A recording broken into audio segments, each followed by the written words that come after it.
My God, it's full of stars.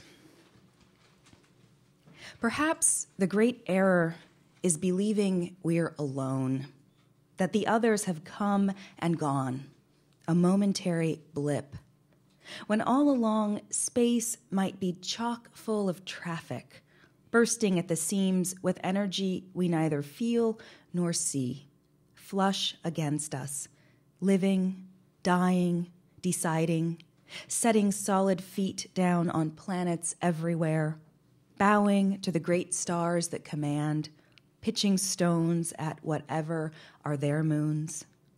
They live wondering if they are the only ones, knowing only the wish to know, and the great black distance we flicker in.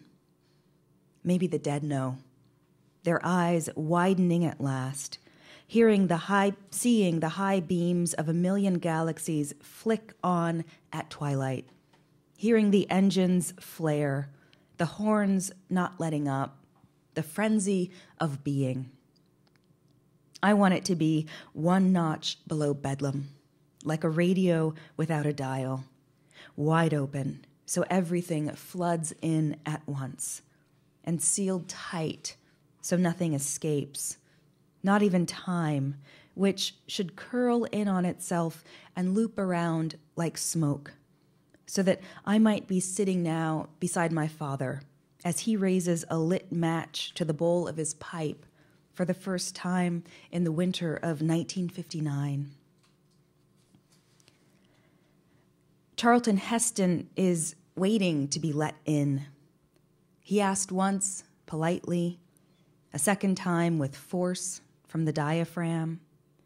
The third time, he did it like Moses, arms raised high, face an apocryphal white. Shirt crisp, suit trim. He stoops a little coming in, then grows tall. He scans the room. He stands until I gesture, then he sits.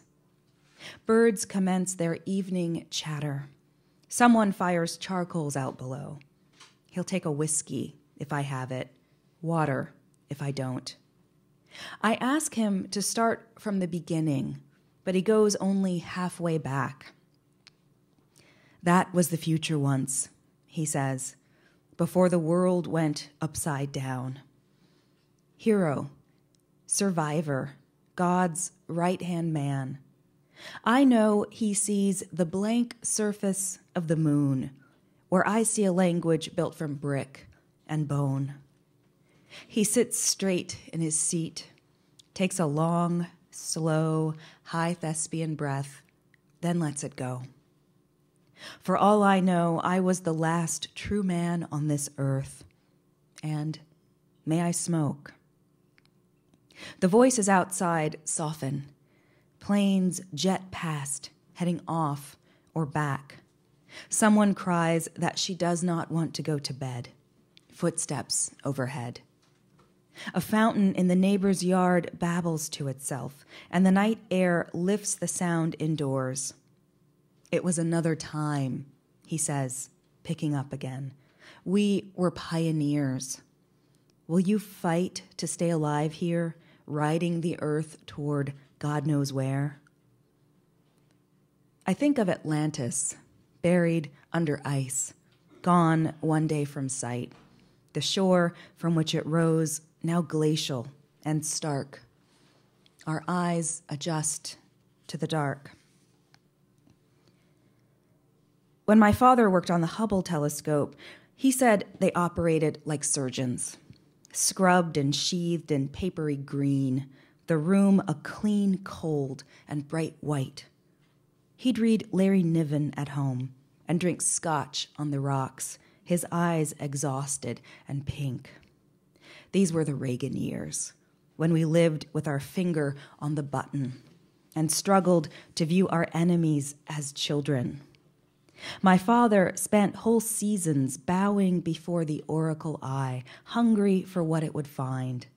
His face lit up whenever anyone asked, and his arms would rise as if he were weightless, perfectly at ease in the never-ending night of space. On the ground, we tied postcards to balloons for peace. Prince Charles married Lady Di. Rock Hudson died. We learned new words for things. The decade changed.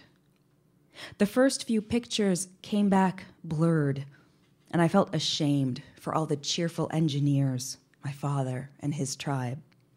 The second time, the optics jibed. We saw to the edge of all there is, so brutal and alive, it seemed to comprehend us back.